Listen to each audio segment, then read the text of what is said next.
que les hemos ofrecido.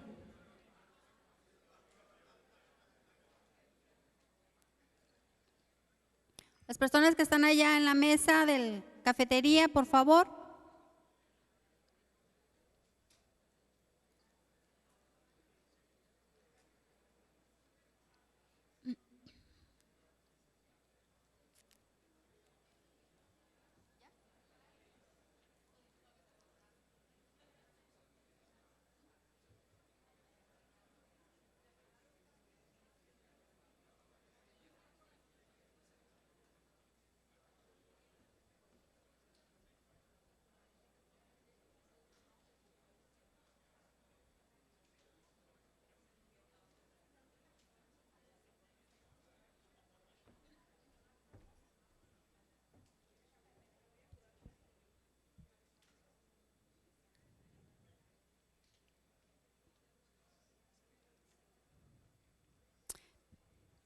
Bien, seguiremos con lo que tenemos contemplado en el programa de este evento, ciclo de conferencias, Sistema Nacional Anticorrupción, retos y avances. Y ahora es turno de la doctora María de Lourdes Morales Canales, coordinadora de la Red por la Rendición de Cuentas del Centro de Investigación y Docencia Económica, con el tema Fiscalización para el combate a la corrupción. Doctora María de Lourdes Morales Canales. Es doctora en Ciencias Políticas por la Universidad de la Sorbonne, París. Obtuvo su maestría en Comunicación Política en la Universidad de París y la licenciatura en Comunicación en la Universidad Iberoamericana. Fue directora de Alianza Cívica de México Observa y participó en el Foro Ciudadano de Oaxaca. Es profesora asociada del Centro de Investigación y Docencia Económica, donde actualmente dirige la Red por la Rendición de Cuentas, con más de 10 años de experiencia docente en instituciones de educación superior públicas y privadas. Ha coordinado investigaciones sobre la participación ciudadana, procesos electorales en regiones indígenas con enfoque de género, transparencia y rendición de cuentas. Ha escrito y participado en varios libros, además de coordinar investigaciones sobre su especialidad, multiculturalismo, procesos electorales y participación ciudadana. Bienvenida, doctora María de Lourdes Morales Canales.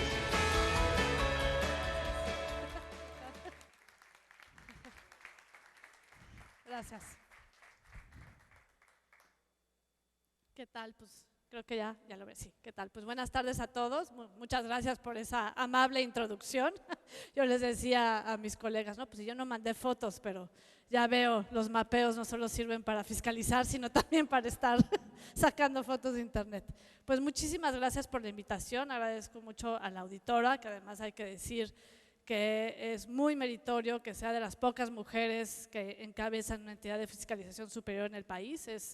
En México es un ambiente predominantemente masculino y creo que sí es doblemente meritorio que sea una de las 3 auditoras que hay y que tenga esta iniciativa para promover el acercamiento entre la sociedad civil y el actuar de los funcionarios. El día de hoy les voy a presentar el trabajo que hemos hecho en la Red por la Rendición de Cuentas junto con el Programa Interdisciplinario de Rendición de Cuentas del CIDE. La Red, para quienes no lo conocen, es una organización de organizaciones, es una coalición en el que participan instituciones públicas, organizaciones sociales e instituciones académicas.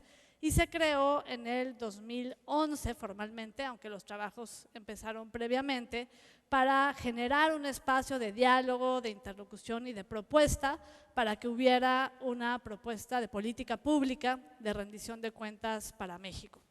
La Auditoría Superior de la Federación fue en su momento uno de los órganos fundadores, junto con el INAH y con el INE.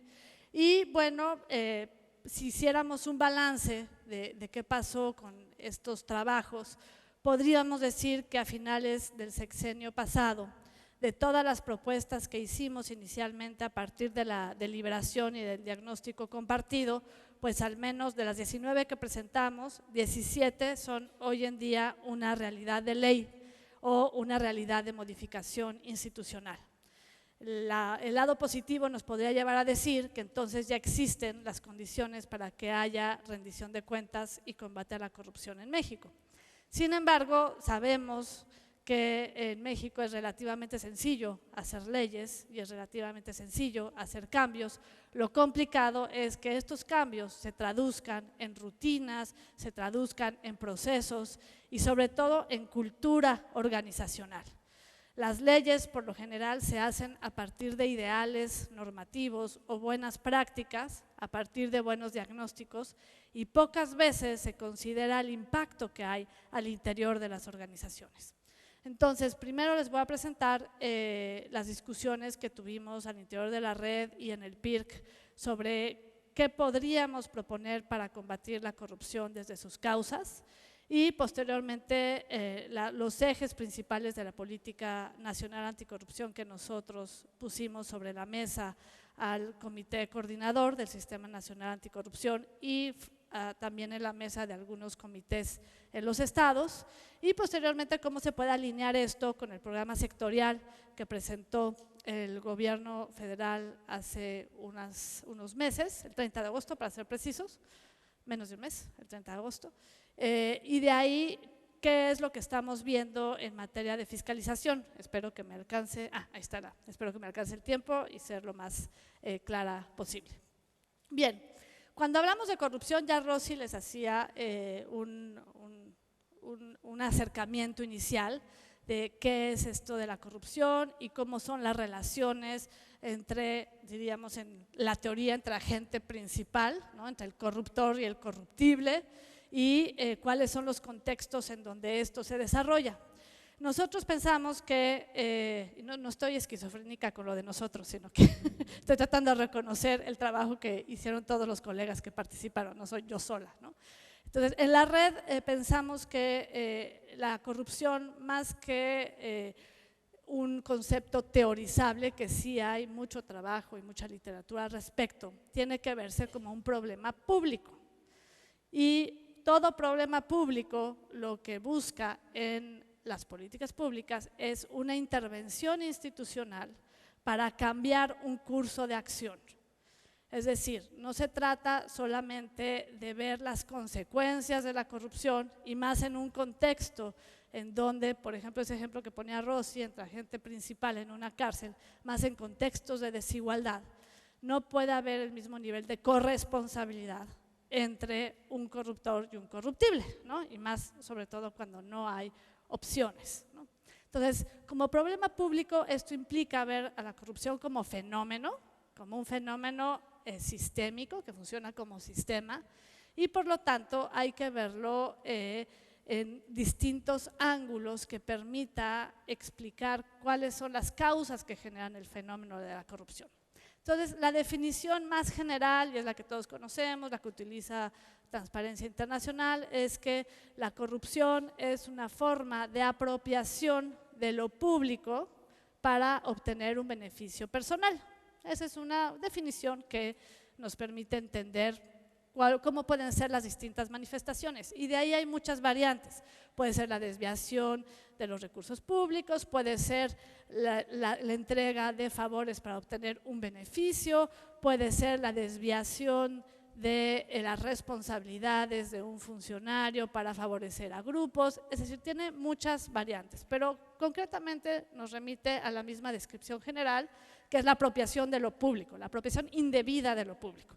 Y esto puede suceder tanto por parte de los funcionarios como por parte del sector privado, de los individuos. Eso también es una segunda cuestión importante. La corrupción no solo es una cuestión del sector público, sino que también hay agentes en el sector privado que propician que haya diversas manifestaciones de corrupción. Entonces, nosotros pensamos que una forma de ver la corrupción es retomando este análisis que hace de Elinor Ostrom, en donde habla de la tragedia de lo público, en donde más que verlo como un problema de relación entre un poderoso y uno que recibe o que está sometido a los efectos de la corrupción, es más una cuestión de acción colectiva.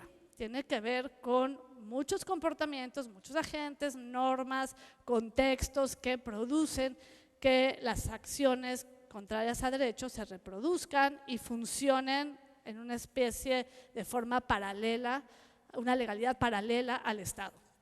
Entonces, la tragedia de lo público estaría explicando que estamos en un estado bajo captura, un estado capturado, amenazado, en donde no se puede tener el control de todas las acciones y en donde está constantemente amenazado y debilitado. Y entonces, ¿de dónde viene esta captura de lo público? En la tragedia de lo público, dice Elinor Ostrom, que es el ejemplo en donde muchos actores con intereses particulares empiezan a depredar el bien público, aún en perjuicio mismo de ellos, porque se acaban los bienes no son infinitos, ¿no? Y entonces por eso habla de la tragedia de lo público. Entonces, si pensamos en este enfoque de la captura del Estado, tenemos que parte del problema es la captura de los puestos públicos. ¿Esto qué significa, la captura de los puestos públicos? Bueno, esto no es más que cada que cambia una administración, esto lo vemos a todos los niveles, cada que cambia un gobierno, pues se reparten los puestos públicos no en base a mérito, no en base a capacidades, sino en base a lealtades. Es un sistema de botín que está en México presente desde el siglo XIX, en donde se ve a las administraciones como un botín personal. Y de ahí viene una serie de distorsiones de la función pública, como el que la lealtad es más premiada que la capacidad, en donde el desarrollo no surge de motivaciones en base a necesidades, sino en base a ocurrencias, y en donde la administración pública es vista como una plataforma para hacer carrera, básicamente. Y esto lo hemos visto administración tras administración, sin importar el color del que estemos hablando. Y desafortunadamente el remedio a esta captura pues no ha sido formulado y no es una prioridad actualmente. Luego tenemos los presupuestos, el trabajo que hacen ustedes y que hemos estado discutiendo sobre esta necesidad desde hace más de 10 años. Es decir, la forma en la que se deciden los presupuestos no toman en cuenta la evidencia de la fiscalización, o pocas veces la toman en cuenta. Pero la verdad es que los presupuestos se deciden en base a criterios políticos y con muy escasa rendición de cuentas. Los recortes que se han hecho recientemente parten de un supuesto ideológico, más no de una radiografía y un diagnóstico de necesidades.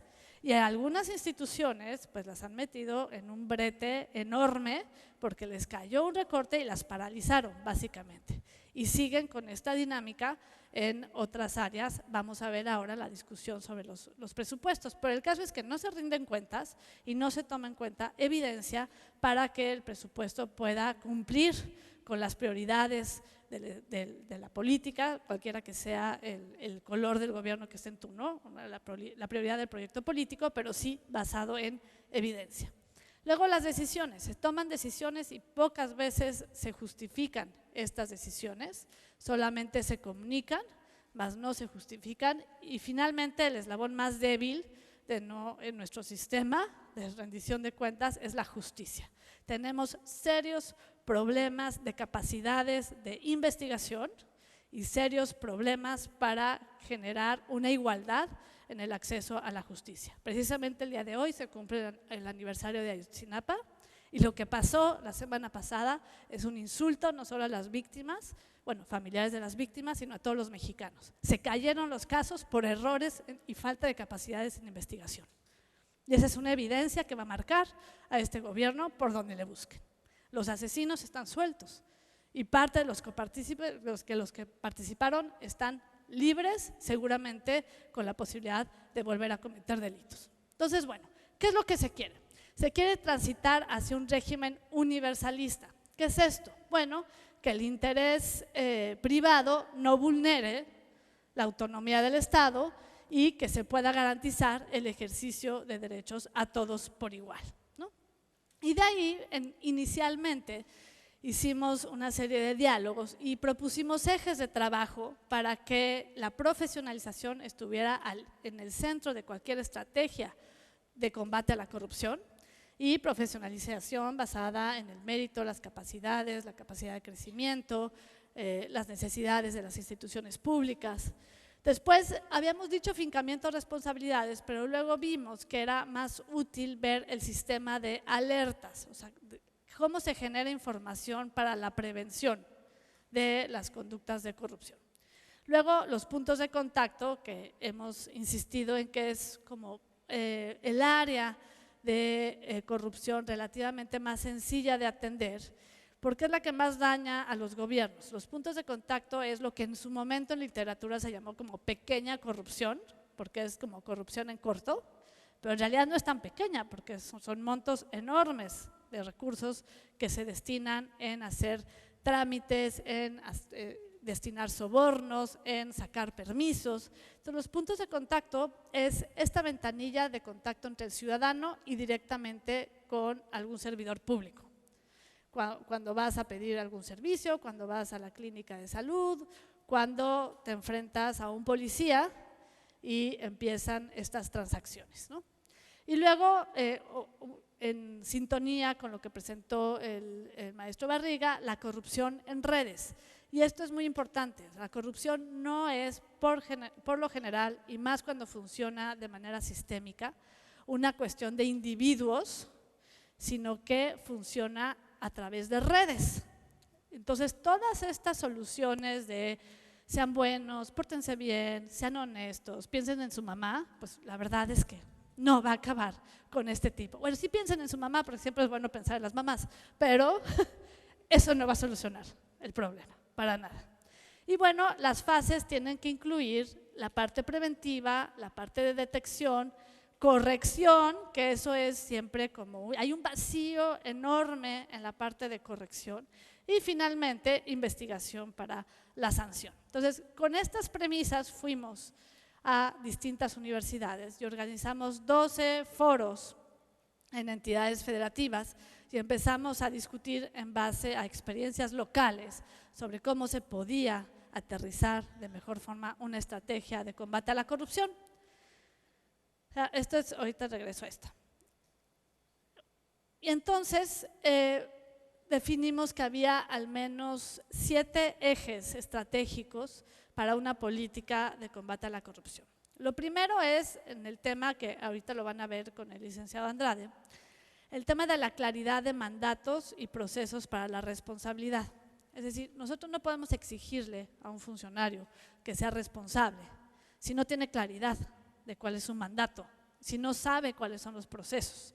¿Qué sucede en las administraciones mexicanas? Cuando hay alguien que comete una falta, que no sea de mucha gravedad, una falta menor, no grave, pero la presión social o el periodicazo es muy alto, ¿qué sucede? ¿Cuál es la solución más frecuente? Lo corre, ¿no? O renuncia y piensan que con eso ya se arregló.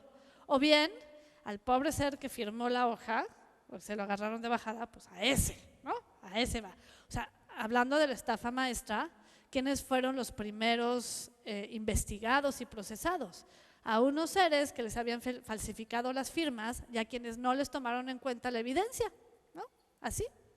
Entonces, bueno, mandatos y procesos claros para que haya responsabilidad, y ahí quienes tienen que involucrarse, bueno, la función pública, las entidades de fiscalización superior, las contralorías y el INAI. Tienen que tener esa vinculación para generar la claridad de procesos. Lo segundo es la inteligencia institucional y el control interno.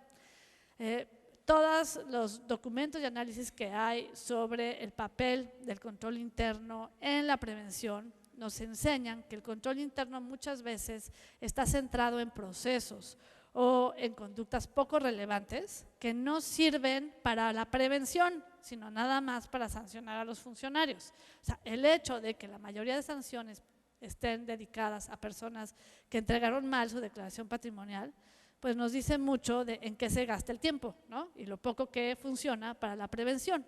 Entonces, inteligencia institucional no solo es los mapeos que nos enseñaron, sino las recomendaciones que tienen que venir de esa información. Si tuviéramos a nivel federal a los tribunales, a las salas ya instaladas, quizás podríamos tener información de cuál es el patrón más frecuente de faltas graves, lo cual nos enseñaría alertas de con qué instituciones hay que trabajar o con qué conductas para evitar que vuelva a suceder. Los mapeos que nos enseñaron ahorita nos muestran que hay nuevas estafas maestras. ¿Y por qué hay nuevas estafas maestras? Porque no se han atendido las causas que produjeron esas estafas maestras, ¿no? Entonces, bueno, la inteligencia institucional y el control interno es muy importante.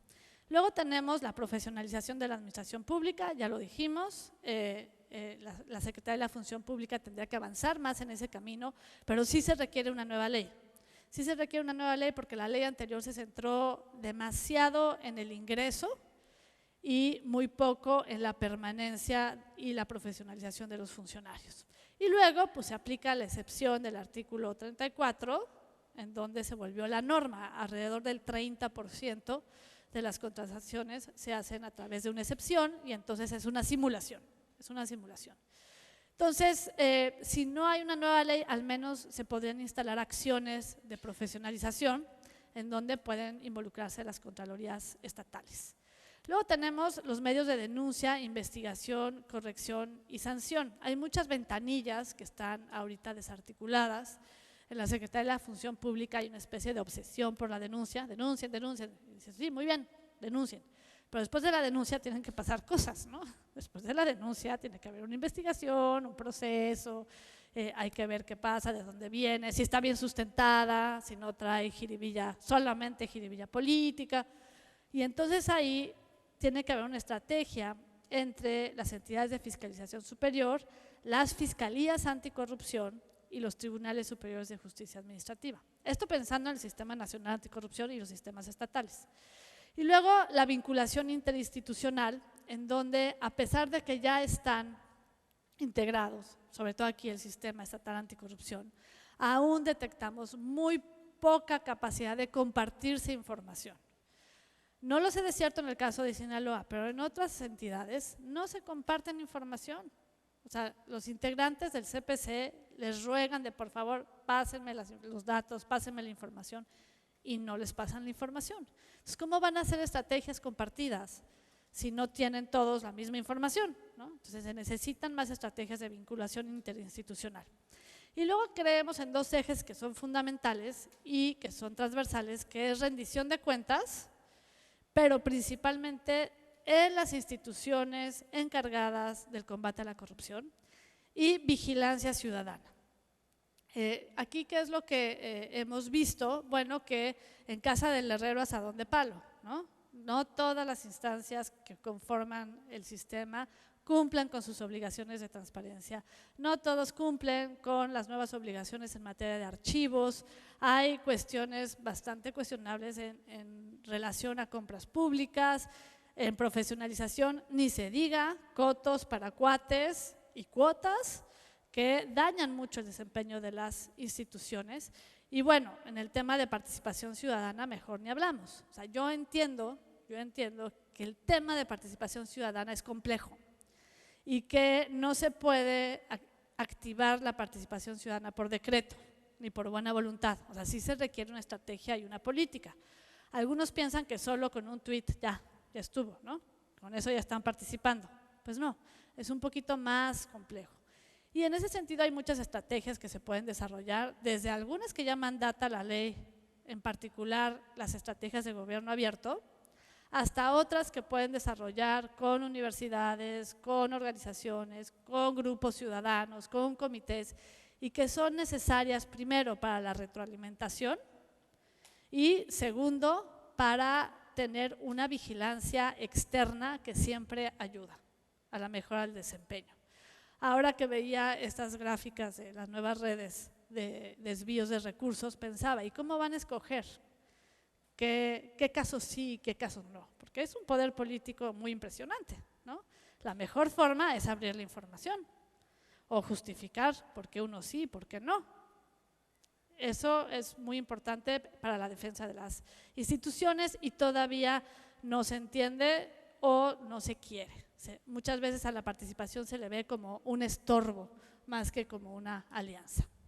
Y entiendo que hay capacidades distintas y que generar vínculos e interlocución no siempre es sencillo.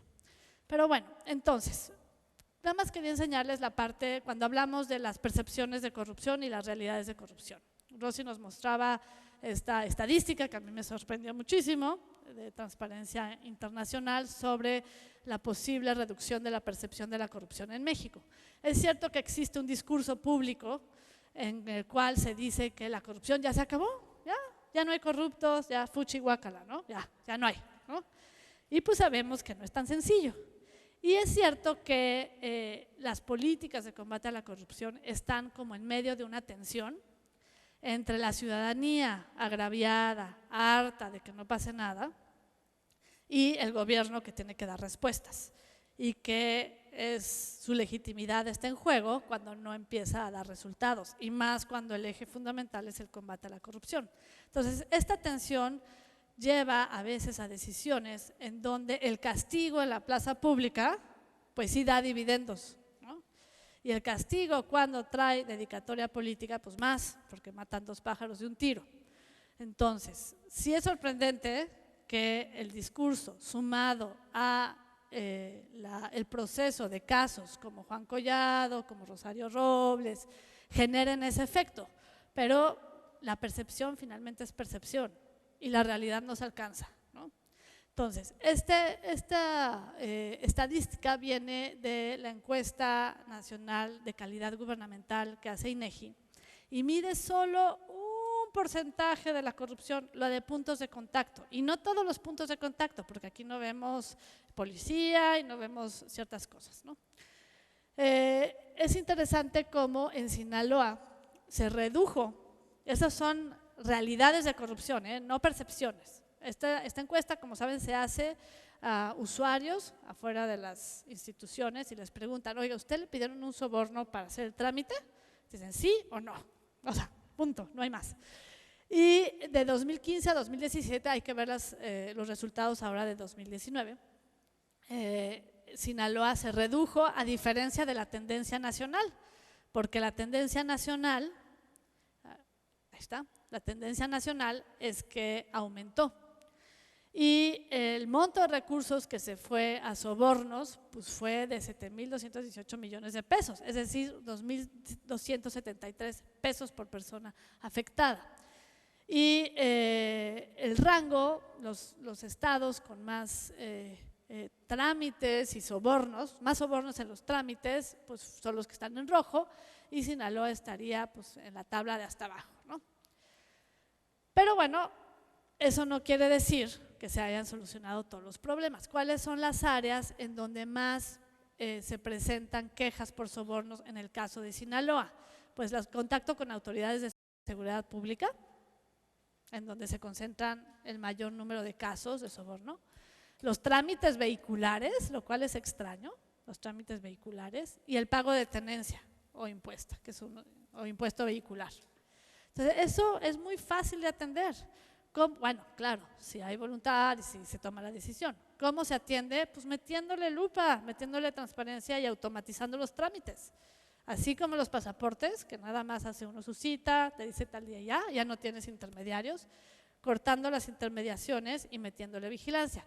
Es cierto que México es un país en el que todavía hay una brecha digital, todavía tenemos un porcentaje de penetración de Internet de 67.8%, o sea, todavía hay un rango de la población que no puede acceder directamente a Internet, pero siempre hay cibercafés o siempre debe de haber la posibilidad de automatizar o de meterle vigilancia o supervisión a estas intermediaciones.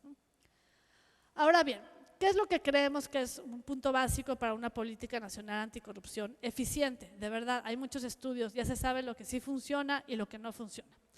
Creemos que la rendición de cuentas sí debe de ser un eje principal y va a haber una conferencia sobre rendición de cuentas, pero nosotros pensamos que la rendición de cuentas es el conjunto de mecanismos, de instituciones y de procesos que permiten justificar todas las decisiones públicas y generar responsabilidades sobre las decisiones que se toman en favor de la ciudadanía. Eso es rendición de cuentas y esto tiene que ser un eje fundamental. Evitar el enfoque punitivo de la corrupción. ¿Por qué? Porque si se centran solo en los castigos, el día de mañana va a haber otros Duartes y otros Borges y otras Rosario Robles. Y por cierto, en la estafa maestra hay 12 funcionarios y casualmente solo se está castigando a la que tuvo un problema de infidelidad política con el actual régimen, ¿no? Qué casualidad. Pareciera que la falta de lealtad política se castiga más que la corrupción, ¿no? Entonces, el enfoque punitivo no nos va a llevar a combatir la corrupción desde sus causas. Luego, la inteligencia institucional. La inteligencia institucional entendida como la forma de generar información, datos, estadísticas, mapeo de procesos que nos permitan observar y detectar dónde están las fallas para corregir y para evitar que se sigan produciendo conductas contrarias a derecho. Incorporar a las entidades y los municipios. Tenemos, en todo el sexenio anterior desarrollamos esta tendencia de diseñar modelos centralizadores. O sea, en lugar de fortalecer a los estados y a los municipios, todo se centraliza, todo se decide y se parte del principio que todos tienen las mismas capacidades, la misma clase de población, los mismos problemas, y estos ejes homogeneizadores pues tienen mucho trabajo de ser implementados a nivel subnacional. Y entonces hay que incorporarlos, con el agravante que en la normativa en materia de combate a la corrupción, sobre todo la Ley General del Sistema, pues al municipio lo dejaron bailando, ¿no? Y se incorporará el municipio. Entonces tenemos en el país 4 estados, entre ellos Sinaloa, que se incorporan a los municipios y que están diseñando una forma de articularse con las decisiones de política que se toman desde el comité coordinador, pero ha sido muy complejo, sobre todo en el tema de los síndicos, ¿no? Que tienen que ser, hay un síndico que tiene que hacer las 2 funciones, ¿no? Entonces está siendo muy complejo poder operar el sistema. Luego, el enfoque legalista, o sea, hay quienes piensan que solo lo que está fuera de la ley es delito o es lo que nos va a llevar a una conducta de corrupción, cuando en realidad piensan en el caso OHL, hay leyes a modo, si la ley estorba, la hacemos a modo y corrupción legal. Y ese es un concepto bastante estudiado en la literatura. Daniel Kaufman tiene toda una disertación al respecto sobre los problemas de la corrupción legal o legalizada. Y luego hay que tener tareas tanto para el ámbito nacional como para el ámbito local, que todavía no logran una articulación, y sin duda la participación ciudadana es lo que nos va a permitir el ejercicio de derechos fundamentales. Y en este tiempo que me queda quiero pasar a este último eje, agregando cómo creo que se puede articular el programa sectorial de combate a la corrupción y a la impunidad y mejora de la gestión pública 2019-2024, que presentó Hacienda, de la mano de la Secretaría de la Función Pública. A ver, ¿qué es lo que preocupa? Y eso sí es personal, no lo hemos discutido aún en la red. Lo que me preocupa de este programa es que el Sistema Nacional Anticorrupción y los sistemas estatales están totalmente eliminados, desdibujados de esta propuesta. Se los menciona una vez de, ay, por cierto, ya nos coordinaremos y nada más. Hay atribuciones que menciona que corresponden a la Auditoría Superior, otras que corresponden al Instituto Nacional de Transparencia, y en la estrategia parece que las va a coordinar Función Pública. O sea, están muy bien las cuestiones que va a fortalecer, pero ¿en serio va a tomar atribuciones de fiscalización y de desempeño cuando esa es labor de la auditoría, ¿no? Bueno, esas son cosas que me llaman la atención. Y bueno, tiene estos 5 objetivos en donde mete en una sola estrategia fundamental combatir las causas y los efectos, mezclando a veces las causas de los efectos, pero ahí desarrolla una serie de estrategias y acciones. Todo el plan tiene 27 acciones. Luego habla de combatir los niveles de impunidad administrativa, luego promover la eficiencia y eficacia de la gestión pública con toda la parte de desempeño. Habla de promover la profesionalización y la gestión eficiente de los recursos de administración pública, pero no habla de modificar la ley. Entonces, no queda claro cómo realmente se va a contar con un servicio civil o con estrategias de profesionalización eficientes. Y luego, este 5 a mí sí me desconcierta un poco, porque hay toda una estrategia de promover el uso eficiente y responsable de los bienes del Estado mexicano, que tiene que ver con registro de la propiedad, que tiene que ver con manejo del patrimonio público y que, la verdad, en el contexto de la ley de extinción de dominio, me parece un poquito extraño como parte de la estrategia fundamental, ¿no? Habrá que ver cómo se aprueba finalmente, porque se publica, se discute y luego le hacen modificaciones y ya la publican, ¿no? Entonces, yo creo que en esto, ¿cómo se puede incorporar a una política, dado que todavía no se aprueba la Política Nacional Anticorrupción y dado que en los estados apenas se está discutiendo, aunque hay algunos que ya tienen avances interesantes, pues creo que la parte de profesionalización ya se podría trabajar, creo que la parte de rendición de cuentas se podría desarrollar bastante bien. La parte de inteligencia institucional que se menciona en una acción ahí perdida en la parte de causas y efectos, creo que sí se puede derivar de ahí una política con acciones coordinadas que empiece a desarrollar acciones y dar resultados. Ahora bien, estamos haciendo un proyecto, me quedan 15 minutos, un proyecto en el CIDE, en la red, para tratar de fortalecer los mecanismos de participación ciudadana de las entidades de fiscalización superior. Nosotros creemos que, dado que en la ley se contempla un espacio para la participación ciudadana en los planes anuales de auditoría, por ejemplo, y se contempla el tema de la participación ciudadana en las obligaciones de transparencia, pues hay una ventana de oportunidad interesante para las entidades para que empiecen a trabajar con este tipo de estrategias. Pero primero necesitamos hacer un diagnóstico de cómo están.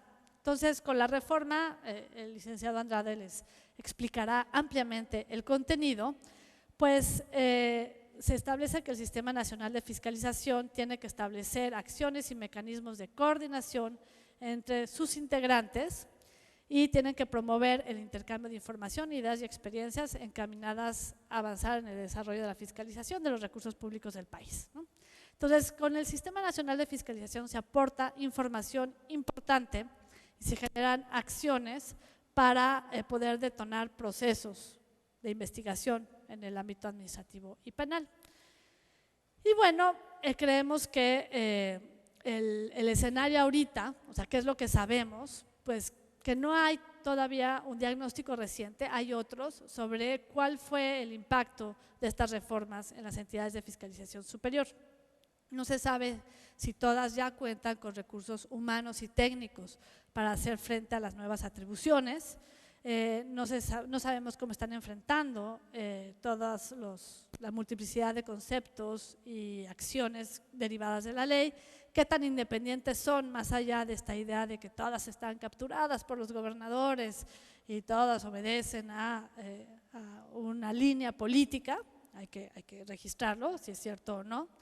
Si están cumpliendo o no con sus obligaciones de transparencia, y entendemos, porque nosotros también somos un poco víctimas de eso, que los lineamientos del INAI y la Plataforma Nacional de Transparencia pues sí llevó desafortunadamente a la burocratización del acceso a la información.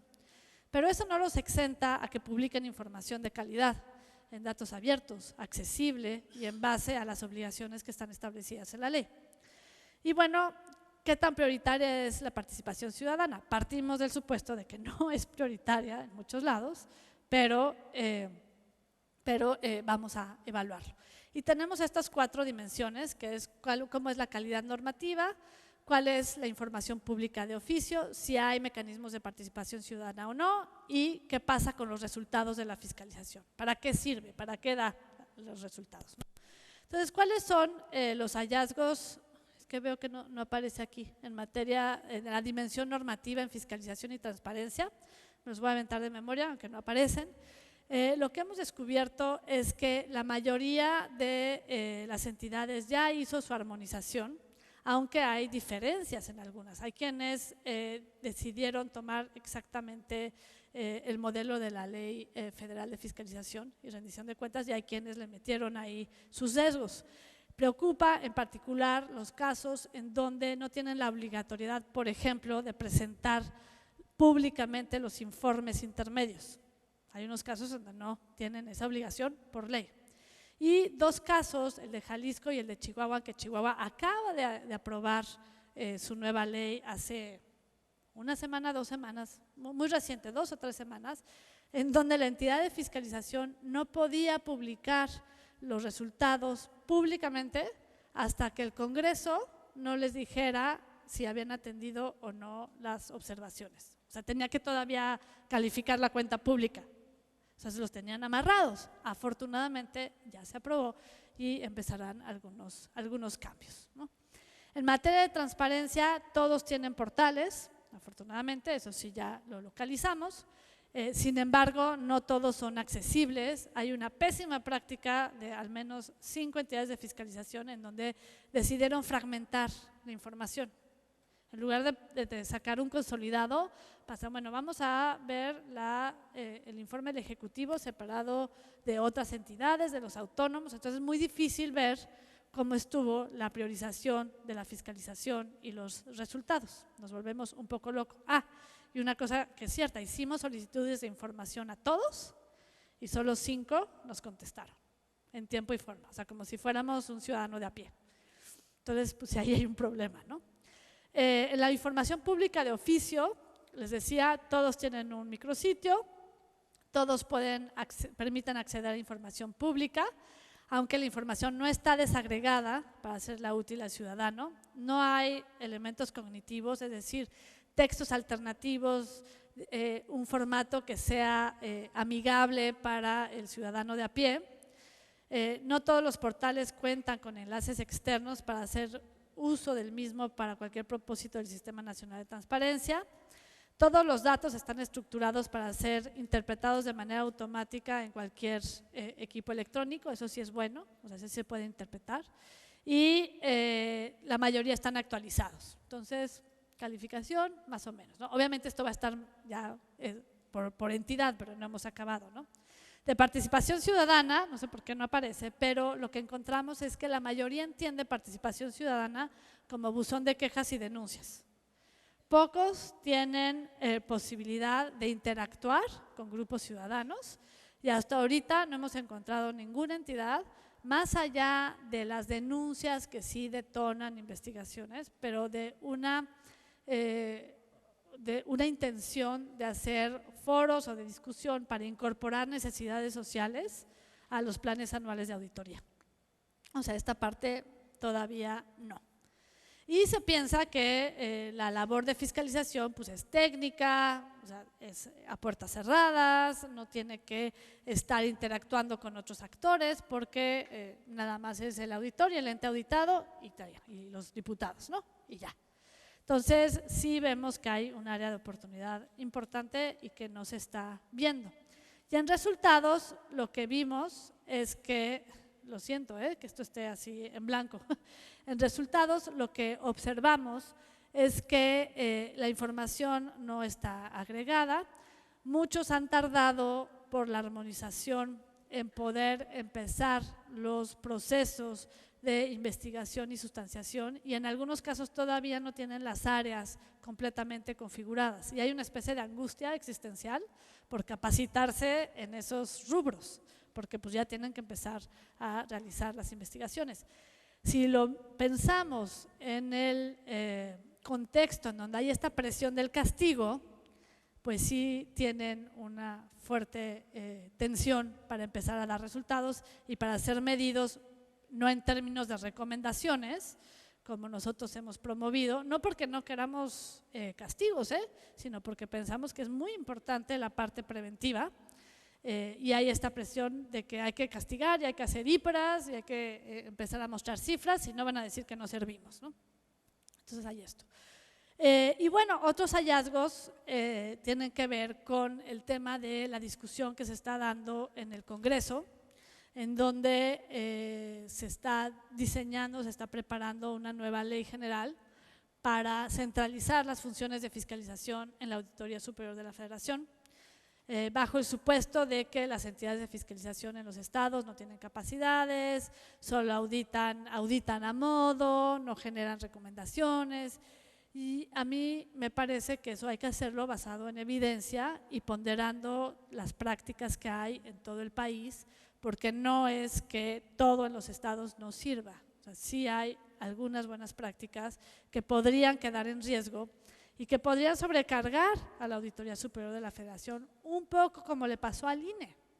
O sea, el INE se ocupa de demasiadas cosas ahorita y concentra demasiadas facultades, y al concentrar tantas facultades pues hay cosas que no puede hacer completamente, sino solo a partir de muestreos, fragmentos. Os pongo dos ejemplos: el monitoreo de medios y la fiscalización de partidos. O sea, no le da para hacer todo, por mucha tecnología que le metan. O sea, tiene que haber alguien que supervise, que haga la interpretación de datos. Entonces, creo que es una discusión que hay que tener más a fondo, que no se tome la decisión en sabadazo, y hay que voltear a ver a la fiscalización, como estábamos viendo en el tema de la política, como una brújula. O sea, la fiscalización tiene que ser una brújula que nos sirva para guiar la acción pública, que no sea el instrumento solamente para exhibir, para castigar, para perseguir, sino para tener administraciones públicas más eficientes, honestas y que permitan entregar servicios a la ciudadanía en general. Entonces, bueno, perdón por esto, les voy a dejar la presentación para que sí lo vean concretamente, y pues muchas gracias. Si tienen preguntas, aquí estamos.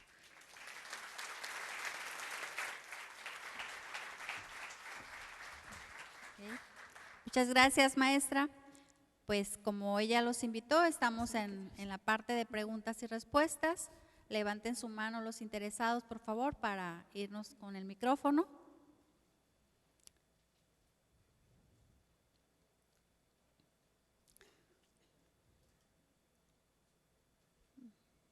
¿Sí? ¿No hay preguntas? Ok. ¿No? Bueno, si alguien quiere en algún momento contactarme, mis datos están en la página de la red, es www.rendiciondecuentas.org.mx, ahí me escribe un correo, y aprovecho para extenderles una invitación al seminario internacional que vamos a hacer este año, que se llama Democracias Capturadas, Desafíos para América Latina, porque creemos que hay que detonar una discusión regional sobre cómo se están implementando las estrategias de combate a la corrupción y qué efectos están teniendo en las sociedades. Esto va a ser 24 y 25, 24 en el CIDE, 25 va a haber formación de talleres por si quieren que alguien se forme en gobierno abierto, en otras estrategias, y pues invitadísimos. Muchas gracias, maestra, por su participación y también por la invitación. Vamos entonces a pedirle a la licenciada Emma nos acompaña aquí para entregarle su reconocimiento y, por supuesto, su obsequio que le entregamos con mucho cariño.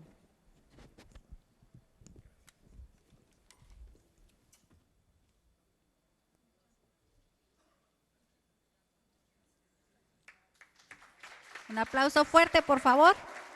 Muchas gracias, doctora.